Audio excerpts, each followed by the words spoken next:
नमस्कार दोस्तों, आपका स्वागत है हमारे YouTube चैनल जीएस आचार्य में।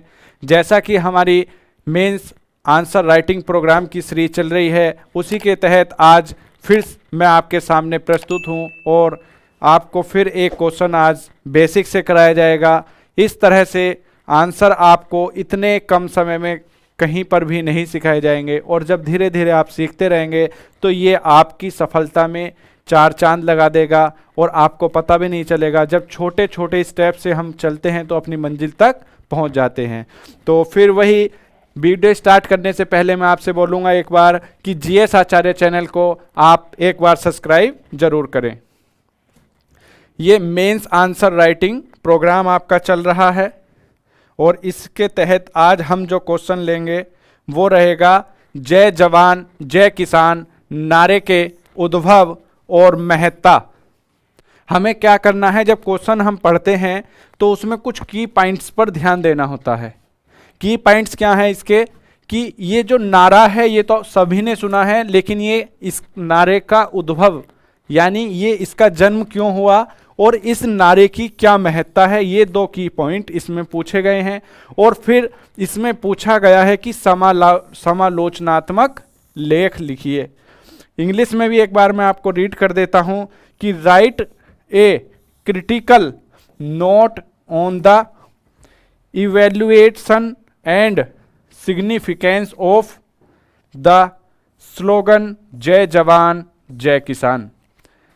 जैसा कि आपने ये स्लोगन पहले भी सुना होगा, ये स्लोगन हमारे द्वितीय प्रधानमंत्री लाल बहादुर शास्त्री जी के द्वारा दिया गया था। तो इस क्वेश्चन में यही पूछा गया है कि ये क्यों दिया गया, क्यों इसका जन्म हुआ, इस नारे की क्या आवश्यकता थी और इसकी क्या महत्ता है। तो अब हम अपने प्रश्न में यही देखेंगे।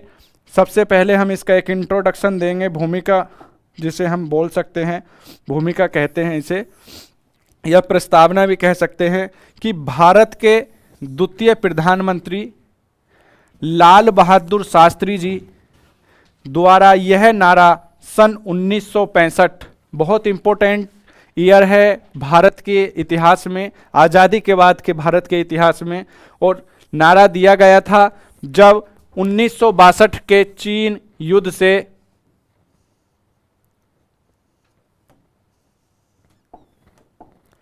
तथा देश खाद्यान्न संकट से भी गुजर रहा था और चीन युद्ध से सैनिक हतोत्साहित थे। तो उस समय हमारे देश के प्रधानमंत्री जो बहुत ही सादगीपूर्ण थे, उन्होंने ये नारा दिया जय जवान जय किसान। जय जवान से हमारे देश के जो रियल हीरोज हैं, सैनिक हैं, उनको उत्साहित किया गया और खाद्यान्न संकट के लिए हमारे देश, जो कृषि प्रधान देश है भारत, उसके किसानों को भी उत्साहित किया गया। इसका अब मुख्य पक्ष देखते हैं, मेन बॉडी देखते हैं कि जय जवान जय किसान नारे की महत्ता, उद्भव के बारे में बताए, किन परिस्थितियों में हुआ, जब चीन से हमारा युद्ध हुआ था 1962 में, उसके बाद 1965 तक हमारी स्थिति, सैनिक स्थिति जो थी वो बहुत ही उदासीन थी, हतोत्साहित थी। इसके बाद हम बता रहे हैं कि इसकी महत्ता की बात अगर करें तो यह देश का सबसे बड़े वर्ग किसान तथा देश के वास्तविक हीरोज सैनिकों को प्रोत्साहन के लिए दिया गया था। 1965 में ही कई राज्य सूखे की चपेट में भी आ गए थे, बहुत भीषण सूखा आया था उस वर्ष, और जिसके कारण जो हमारी उत्पादन क्षमता थी वो घट चुकी थी। देश के जो किसान थे उनकी खाद्यान्न उत्पादन पर इसके प्रतिकूल प्रभाव पड़े और कृषकों की दशा दयनीय हो चुकी थी। बहुत से कृषक फांसी खा रहे थे क्योंकि ऋण जाल और तमाम समस्या, भूखमरी, भूख की समस्या, और उस समय हमारा देश खाद्यान्न में आत्मनिर्भर भी नहीं था। तो ये काफ़ी समस्याएं उस समय थी। इसी वजह से प्रधानमंत्री लाल बहादुर शास्त्री जी ने ये दिया था। उसके बाद हम देखते हैं कि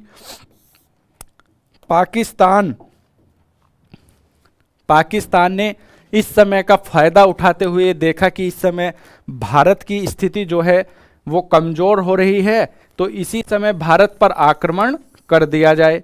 लेकिन शास्त्री जी ने संकट के इस समय में ही जय जवान जय किसान का नारा देकर के देश के प्रत्येक नागरिक में जोश भर दिया, किसानों और जवानों को उत्साहित किया, जिसके सकारात्मक परिणाम भी सामने आए।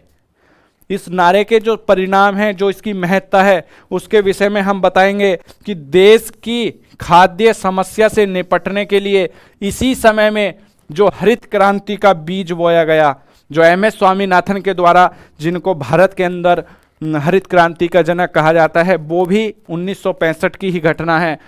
बीज बोया गया, जिसके परिणाम स्वरूप देश के खाद्यान्न में आत्मनिर्भर भारत बन सका।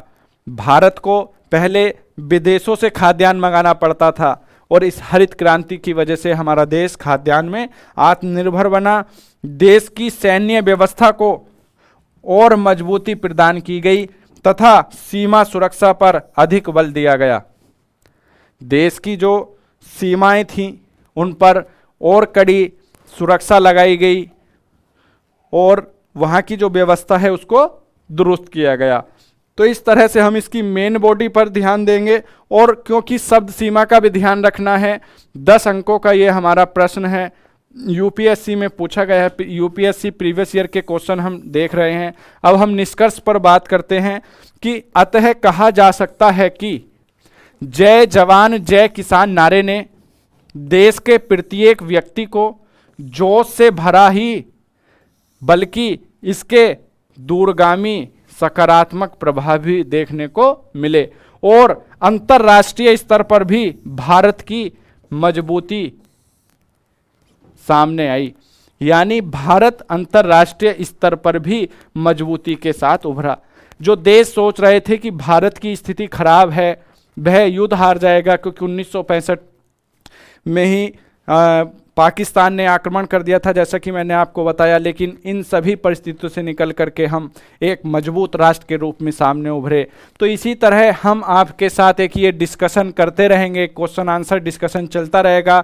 आपका बहुत सपोर्ट मिल रहा है हमारी एनसीईआरटी सार सीरीज को, हमारी आंसर राइटिंग सीरीज को, और जल्द ही आपको हिंदी लिटरेचर पर एक सीरीज मिलने वाली है। हिंदी लिटरेचर का सबसे पहले हम क्या करेंगे कि सिलेबस मैंने बताया सबसे इंपॉर्टेंट होता है, उसका डिस्कशन करेंगे और उसके बाद हम उस पर एक आंसर राइटिंग सीरीज लाने वाले हैं। उसमें भी आपको रोज एक आंसर मिलेगा।